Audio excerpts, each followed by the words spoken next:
India Pak സംഘർഷം അവസാനിപ്പിച്ച വെടിനിർത്തൽ കരാറിലെത്താൻ US സമ്മർദ്ദമാണെന്ന് ആവർത്തിച്ച് രാഹുൽ ഗാന്ധി.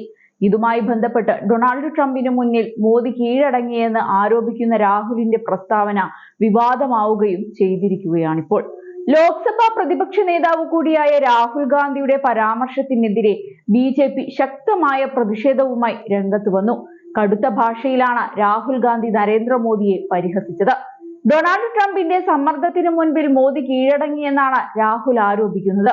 ഭോപ്പാലിൽ കോൺഗ്രസിന്റെ സംഘതൻ ശ്രീജൻ അഭിയാന്റെ ഉദ്ഘാടന വേളയിൽ സംസാരിക്കവെയാണ് ഓപ്പറേഷൻ സിന്ദൂറിന് ശേഷമുണ്ടായ വെടിനിർത്തൽ കരാറിനെ കുറിച്ച് ഗുരുതരമായ ആരോപണങ്ങളുമായി രാഹുൽ എത്തിയിരിക്കുന്നത്. ട്രംപ് US-ൽ നിന്ന് ഒരു ആംഗ്യം കാണിച്ചു. ഫോൺ എടുത്ത് മോദിജി, നിങ്ങൾ എന്താണ് ചെയ്യുന്നത്? നരേന്ദർ കീഴടങ്ങുക എന്ന് ആവശ്യപ്പെട്ടു. മോദിജി അതെ സാർ എന്ന് മറുപടിയും പറഞ്ഞു. ട്രംപിന്റെ നിർദ്ദേശങ്ങൾ പാലിച്ചു എന്നായിരുന്നു രാഹുൽ ഗാന്ധി പറഞ്ഞത്.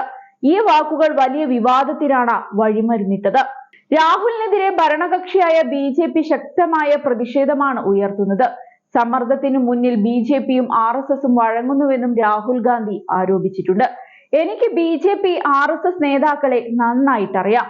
ആരെങ്കിലും ഒരു ചെറിയ സമ്മർദ്ദം ചെലുത്തുകയും അതുപോലെ കടുപ്പിച്ചു പെരുമാറുകയും ചെയ്താൽ പോലും അവർ ഭയന്ന് ഓടിപ്പോകുമെന്നാണ് രാഹുൽ ഗാന്ധി പറഞ്ഞത്. ഓപ്പറേഷൻ സിന്ദൂറിൽ ഉൾപ്പെടെ കേന്ദ്രത്തിനും മോദിക്കുമെതിരെ കടുത്ത നിലപാടാണ് രാഹുൽ ഗാന്ധി സ്വീകരിക്കുന്നത്. ഇന്ദിരാഗാന്ധിയെയും പ്രസംഗത്തിൽ രാഹുൽ അനുസ്മരിച്ചു. ഇത്തരത്തിൽ ഫോൺ കോൾ വരാതിരുന്ന കാലം നിങ്ങൾ ഓർക്കുന്നുണ്ടാകും. 1971 യുദ്ധത്തിൽ 7ാമത്തെ കപ്പൽപ്പട വന്നു, ആയുധങ്ങൾ വന്നു, വിമാനവാഹിനി കപ്പലുകൾ വന്നു. പക്ഷേ ഇന്ദിരാഗാന്ധി പറഞ്ഞത് എനിക്ക് വേണ്ടത് ഞാൻ ചെയ്യുമെന്നാണ്. ഇതാണ് വ്യത്യാസമെന്ന് രാഹുൽ ഗാന്ധി കൂട്ടിച്ചേർത്തു. എക്സ് പോസ്റ്റിലൂടെയും രാഹുൽ തന്റെ നിലപാട് ആവർത്തിച്ചു. ട്രംപിന്റെ ഒരു കോൾ വന്നു, നരേന്ദ്രജി ഉടൻ കീഴടങ്ങി. ചരിത്രം ഇതിന് സാക്ഷിയാണ്. ഇതാണ് BJP RSSന്റെ സ്വഭാവം. അവർ എപ്പോഴും തല കുനിക്കുന്നു. അമേരിക്കയുടെ ഭീഷണി വകവയ്ക്കാതെ 1971 ഇന്ത്യ പാകിസ്ഥാനെ തകർത്തു. കോൺഗ്രസിലെ സിംഹങ്ങളും സിംഹിണികളും വൻ ശക്തികൾക്കെതിരെ പോരാടി. ഒരിക്കലും തല കുനിച്ചില്ല എന്ന് അദ്ദേഹം തന്റെ പോസ്റ്റിൽ പറയുന്നുണ്ട്. അതേസമയം രാഹുൽ ഗാന്ധിയുടെ പരാമർശത്തിനു പിന്നാലെ കടുത്ത പ്രതിഷേധമാണ് BJP വിവിധ കോണുകളിൽ നിന്നും ഉയർത്തുന്നത്. പാകിസ്ഥാൻ ഏജന്റ് എന്നാണ് രാഹുൽ ഗാന്ധിയെ BJP വിശേഷിപ്പിച്ചത്. സർക്കാരിനെ പിന്തുണച്ച BJP വക്താവ് പ്രദീപ് ഭണ്ഡാരി രാഹുലിനെ മര്യാദയില്ലാത്തവനെന്നാണ് വിശേഷിപ്പിച്ചിരിക്കുന്നത്. ഇന്ത്യക്കാർ രാഹുലിനെ പാകിസ്ഥാന്റെ ഏജന്റ് ആയിട്ടാണ് കാണുന്നതെന്നും ഭണ്ഡാരി ആരോപിച്ചു. പാകിസ്ഥാന് വേണ്ടി ഹൃദയം തുടിക്കുന്ന രാഹുലിൽ നിന്നും ഇത്രയൊക്കെയെ പ്രതീക്ഷിക്കേണ്ടോ എന്നും അദ്ദേഹം എടുത്തു പറഞ്ഞു. പ്രധാനമന്ത്രി മോദിയുടെ നേതൃത്വത്തിൽ പാക് ഭീകരവാദികൾക്ക് ഇന്ത്യ ഉചിതമായ മറുപടി നൽകിയെന്നും BJP വക്താവ് ചൂണ്ടിക്കാട്ടി.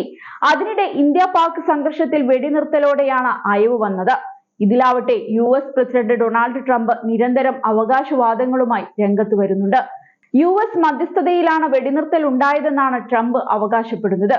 എന്നാൽ ഇന്ത്യയാകട്ടെ ഇത് തള്ളുകയും ഇരു രാജ്യങ്ങളും തമ്മിൽ ചർച്ചയിലൂടെ എടുത്ത തീരുമാനമാണെന്നുമാണ് വ്യക്തമാക്കുന്നത്.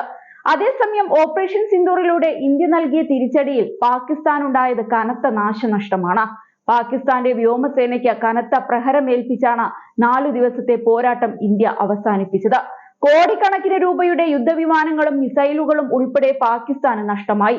6 യുദ്ധവിമാനങ്ങൾ, 2 അത്യാധുനിക വ്യോമ നിരീക്ഷണ വിമാനങ്ങൾ, ഒരു അമേരിക്കൻ നിർമ്മിത C-130 ചരക്കു വിമാനം, 30-ലധികം മിസൈലുകൾ, നിരവധി ഡ്രോണുകൾ എന്നിവയാണ് നശിപ്പിക്കപ്പെട്ടത്. ഇന്ത്യ പറഞ്ഞതിനേക്കാൾ കൂടുതൽ നികത്താനാകാത്ത നാശനഷ്ടം സംഭവിച്ചതായാണ് പാകിസ്ഥാന്റെ അവലോകനത്തിലും വ്യക്തമായിട്ടുള്ളത്. ഓപ്പറേഷൻ സിന്ദൂറിലൂടെ വ്യോമസേനയും കരസേനയും ആക്രമിച്ച സ്ഥലങ്ങളുടെ ചിത്രങ്ങൾ അടക്കമുള്ള വിവരങ്ങൾ ഇന്ത്യ പുറത്തുവിട്ടിരുന്നു. എന്നാൽ ഇന്ത്യ പുറത്തുവിടാത്ത സ്ഥലങ്ങളുടെ വിവരങ്ങളും പാക് രേഖകളിലുണ്ട്.